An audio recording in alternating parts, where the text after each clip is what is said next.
Haskin's planet, sir. Haskin's planet? The battle-axe scowled.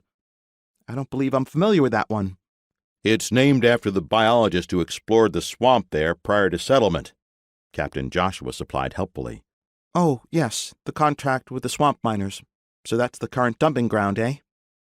Humpty nodded curtly, relieved that the senior officer seemed to be taking the news so calmly. The CO, the commanding officer there, has been consistently, lax in screening his transfers. And in everything else, as I recall, the colonel added grimly. Lax. I like that.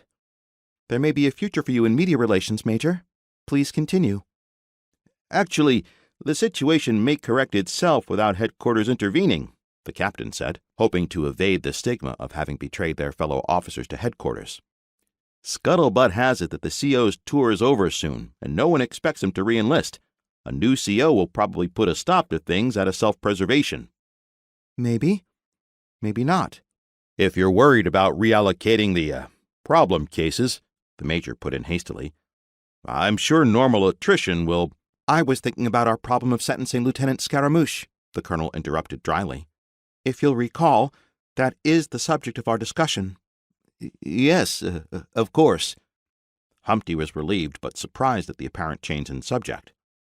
What I was about to say, Battle-Axe continued, was that in light of this new information, I think Major Humpty's earlier suggestion has a certain degree of merit to it.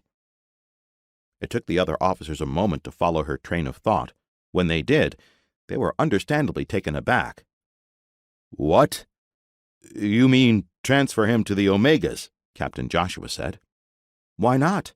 As I pointed out, Omega companies are a fact of life in the Legion. While headquarters generally disbands them as being too easy a solution for our problems, at times they have their purposes, and it seems to me this is one of those times. She leaned forward, her eyes bright. Think about it, gentlemen. An unpleasant, no-win assignment may be just what's needed to convince our young lieutenant to resign. If not, he's conveniently out of the way and in no position to cause us further embarrassment.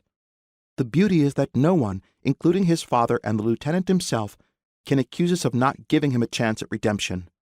But the only officer's post available there is, or will be, the CO slot, the major protested, and that position calls for at least a captain. That's what I was saying when— So promote him. Promote him? The captain said, painfully aware they were talking about a rank equal to his own. We're going to reward him for fouling up? Well, that doesn't seem right.